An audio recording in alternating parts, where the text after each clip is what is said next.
Magandang umaga ho sa inyong lahat. Sa linggong ito ay espesyal nating ipagdarasal ang mga elderly at grandparents dahil sa araw na ito ay ating ipinagdiriwang ang ikalimang World Day of Grandparents and the Elderly. Bago magtatapos ang misa ay bigyan natin sila ng isang espesyal na pagbabasbas. Ipagdasal din natin ang mga nasalantas sa bagyo at sa naapektuhan sa masamang panahon ng habagat. Patuloy ang diocese sa pagtulong sa kanila, kaya magkaroon tayo ng second collection. Alam niyo po, ang pagdarasal para sa iba ay isang uri ng ministry ayon kay San Pablo.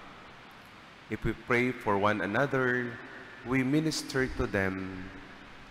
At ito yung pinakabuod ng ating ebanghelyo ngayon, ang pagdarasal, at tinuturuan tayo ng ating Panginoon ng isang modelo ng dasal, ang Ama namin, na ayon sa ating pananampalataya, ito yung pinaka-perpektong uri ng dasal. Ayon sa isang santo na ang pangalan ay Saint Tertullian, ito ay tinatawag niyang Breviarium Tutius Evangelii, the summary of the entire gospel. Hayaan kong dalhin kayo sa isang maikling pagninilay sa isang dasal na itinuro sa atin ng ating Panginoong Hesukristo. Jesus did not only pray, He was a man of prayer. Kaya tinanong siya ng kanyang apostoles, Lord, teach us how to pray, tulad ng pagtuturo ni San Juan sa kanyang mga alagad. At ang dasal ay nagsisimula ng pagkilala sa ating Ama, Ama namin. Hindi ito nag-uumpisa sa isang dasal na kung saan ang Panginoon ay kinikilala bilang isang boss. Hindi tinuro ng ating Panginoong Jesus, magdasal kayo, sasabihin ninyo, our boss, our superior, hindi po, Ama namin. Ito'y isang ugnayan ng mag-ama. Kaya pag tayo'y nagdadasal, hindi natin ituturing ang Panginoon bilang ating amo, bilang ating superior, kundi ang ating Ama, our Father, Ama namin. At sa ating pagbigkas ng mga katagang Ama namin, atin rin kinikilala na tayo'y magkakapatid dahil hindi natin sinasabi, Ama ko, kundi Ama natin, Ama namin. We also recognize that we are sisters and brothers to one another. Lahat tayo magkakapatid sa iisang Ama. Sumasalangit ka. Ibig sabihin na ang Panginoon ay hindi lamang matatagpuan sa isang sulok, kundi sa buong sanlibutan, pati na sa kalangitan. Pag sinasabing nasa langit ka, ibig sabihin ito, matatagpuan ka namin, Panginoon, sa aming kapwa, sa kalikasan, sa aming mga karanasan, sa Biblia, sa buong buhay namin, nandyan ka. Dahil ikaw ay isang Panginoon na malapit sa amin. Sambahin ang ngalan mo.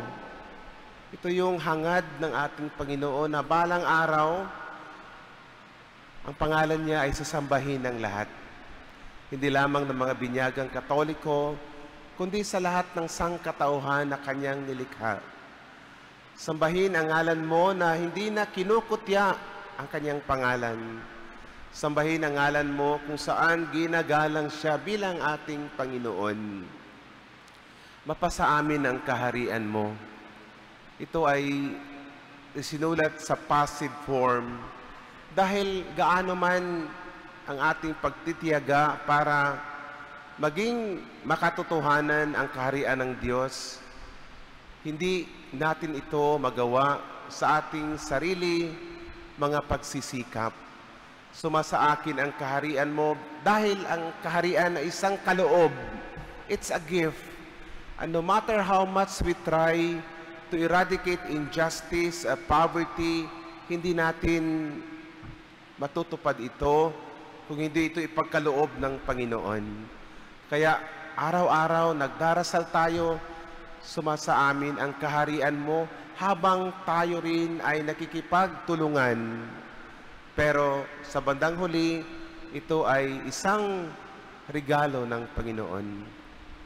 Sundin ang loob mo dito sa lupa para ng sa langit.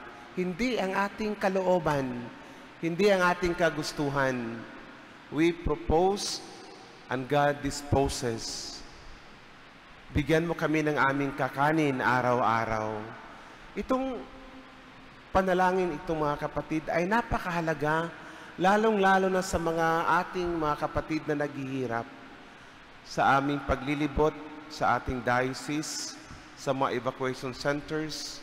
Kahapon napunta kami sa Masambong na may mahigit 300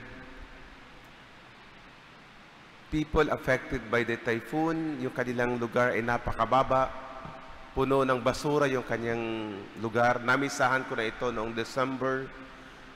Halos sila ay naghahangad na mabigyan, no? Nagkulang yung aming food packs. Kikita ko yung dasal na ito ay very relevant sa kanila. Sa ating merong nakaipon na pagkain sa ating refrigerator, hindi ito gaanong significant. Bigyan mo kami ng kakanin araw-araw dahil bukas hindi namin alam kung saan kami kukuha ng makakain. They're only concerned about their next meal. Kaya po ang inyong maibibigay sa second collection ay mapunta sa kanila dahil apektado sila.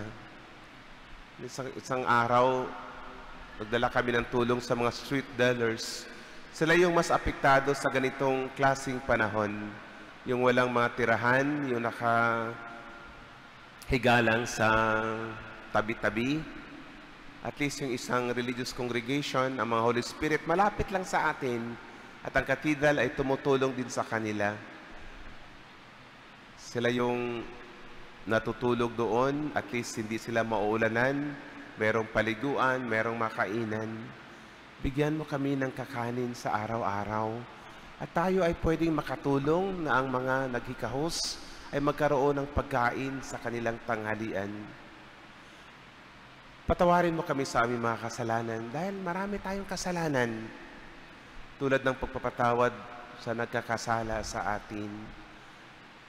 Tayo ay maging mapagpatawad dahil tayo ay pinagpatawad din ng ating Panginoon. Iligtas mo kami sa mga tukso.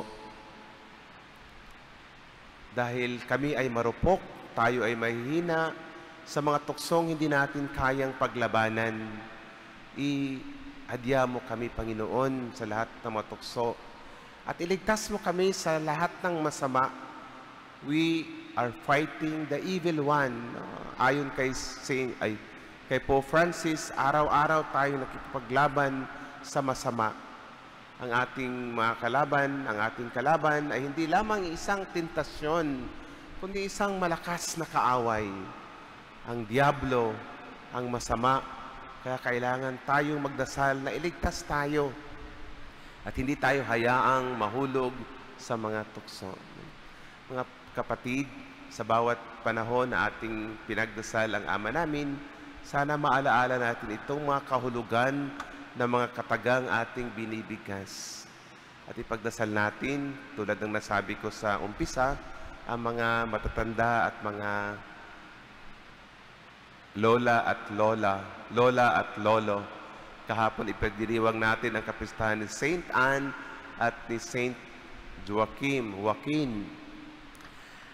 Wala mang naisulat tungkol sa kanila, pero alam natin na sila ay huwaran ng pagdarasal at pag-aaruga. Dahil nakikita ang produkto, ang bunga ng kanilang pagsisikap sa kanilang anak na si Maria at sa kanilang apo na si Jesus. Sila ay very powerful intercessors dahil sila ay palaging nakatuon sa kanilang Apo. Their eyes are fixed on Jesus. Tayo rin ay maging powerful intercessors pag dinadasal natin sila at ang ating puso ay nakatuon sa ating Panginoon na si Jesus.